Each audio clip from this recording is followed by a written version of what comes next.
The Samsung S95C 77-inch model has been revealed on Amazon, and we can see quite a few interesting things from the product description, so we're just going to dive right into looking at it. The first thing I noticed is that there is a brand new remote this year.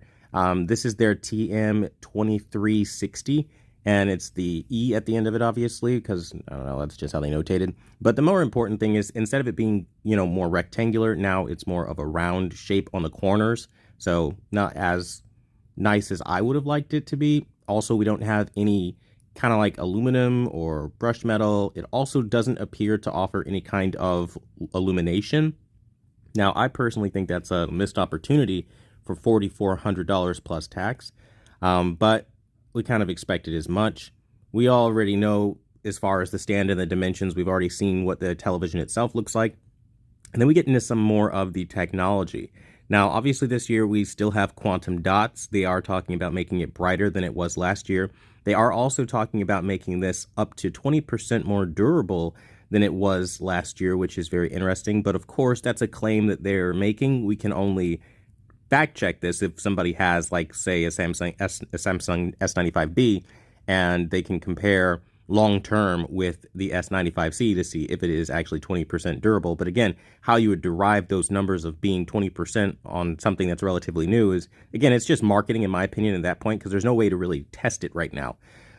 So I don't really pay too much attention to claims like that, but it will be brighter, so at least there's that. And it does have excellent color, covering 100% of the DCI-P3 color coverage, so that's good there for HDR and all that stuff. Now, we know they're still going with that Razor Slim design, but they aren't calling it the Laser Slim anymore. It's the Infinity One design with the Slim One Connect. Like, it's still that, like, razor thin kind of look that they have. But of course, this one is still going to be just slightly, not a whole lot, but slightly thicker than what we saw on the S95B, I'd imagine, because it's a bigger screen size, so there needs to be a little bit more. And we've got the HDR, the OLED HDR Plus kind of technology. So with Quantum HDR OLED Plus, they're basically trying to say, like, you get better contrast in color. It doesn't really say a whole lot about dynamic range. So what I'm imagining is this is going to be something that focuses on really just accentuating illumination like before, and like maybe juicing up colors even more. I will have to see how this HDR technology differs from, Quantum HDR OLED that we had last year, because, like, they always like to put plus on things, and you get to it, and it's kind of the same thing you had last year, but we will see, because it's something that we do need to know. Now, again, it's the Neural Quantum Processor 4K. I really wish it would have been, like, an entirely new AI processor, like, instead of calling it, like, the Neural Quantum Processor AI, they would have called it, like, the Quantum AI, Gen 1 or something cool. I don't know, but something new. Like, I really wish they would create a new AI processor, specifically for the S95C. And again, they're just trying to sell you on all the things like 30% brightness boosts and things like that, Dolby Vision being built in, or rather Dolby Atmos. No Dolby Vision still, so if you were hung up about that, that is not changing. They kind of don't care one way or another.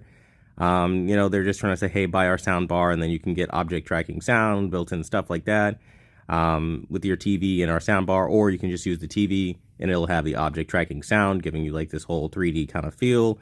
And really, it's just like, I don't know. It seems very similar. We'll really have to see side by side, like, what the major differences are, because, like, as far as the advertising, they're not saying a whole lot.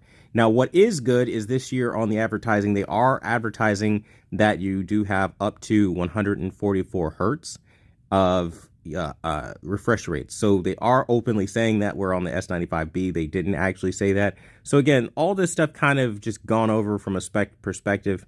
It's just telling you, like, what you need to know and things like that. We'll obviously get into more of the nitty-gritty once the TV arrives, but as far as the early specifications, I can derive that this is still very similar to what we have to the S95B. The big determination will be, like, obviously, is there ABL, is there dirty screen effect, things like that, motion processing, does it have a ton of artifacts, all of which that we'll see. But what did you think about this? Let me know in the comments down below.